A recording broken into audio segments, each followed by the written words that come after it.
দৃঢ়তার সঙ্গে বলতে চাই যে ছাত্রদের এই যৌক্তিক আন্দোলন, এই আন্দোলনে আমাদের শুধু সমর্থন নয়, আমাদের সর্ব রকমের সহযোগিতা তাদের সঙ্গে থাকবে। কোটা সংস্কার আন্দোলনের শুরু থেকে ছাত্র জনতার পাশে বরাবরই ছিল বাংলাদেশ জাতীয়তাবাদী দল বিএনপি। এই আন্দোলনে নিহত ছাত্র জনতার পাশাপাশি বিএনপি কর্মীদের সংখ্যাও একেবারে কম নয়। এবার কোটা সংস্কার আন্দোলনে নিহত কর্মীদের সংখ্যা জানিয়েছে বিএনপি।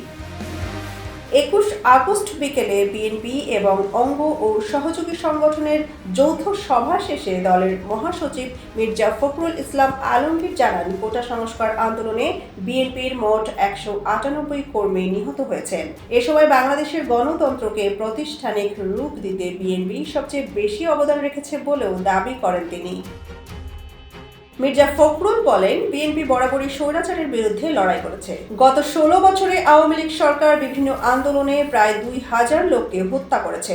বৈষম্য বিরোধী ছাত্র জনতার গণ অভ্যুত্থানে ছাত্র দলের 49 নেতা কর্মী শাহাদাত বরণ করেছেন বলে জানান তারা।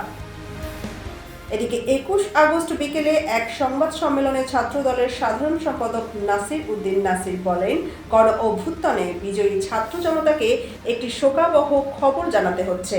এই আন্দোলনে বিএনপির 49 জন নেতা কর্মী শহীদ হয়েছেন। আন্দোলনে হাজারের অধিক ছাত্র জনতা শহীদ হয়েছে। তিনি ছাত্র দলের 49 শহীদ সহ সব শহীদদের প্রতি শ্রদ্ধা জানিয়ে তাদের পরিবারের প্রতি সমবেদনা এবং শহীদদের জন্য জান্নাতুল ফেরদৌসের প্রার্থনা করেন। সংবাদ সম্মেলনে লিখিত বক্তব্যে বলা হয়েছে, জাতীয়তাবাদী ছাত্র দল 2007 সাল থেকে অগণতান্ত্রিক সরকারের বিরুদ্ধে আন্দোলন করে আসছে। 2009 সাল থেকে শেখ হাসিনার ফ্যাসিবাদের বিরুদ্ধে রাজপথে সক্রিয় প্রতিরোধ গড়ে তুলেছে জাতীয়তাবাদী ছাত্র দল।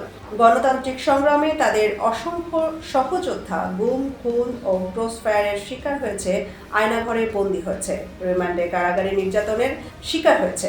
শত নির্যাতনের পরেও তাদের সংগ্রাম অব্যাহত ছিল। বিগত 16 বছরে বিএনপি একটি দিনের জন্য আন্দোলনের মাঠ ছেড়ে যায়নি। সোনিয়া খান, খবর সংযোগ।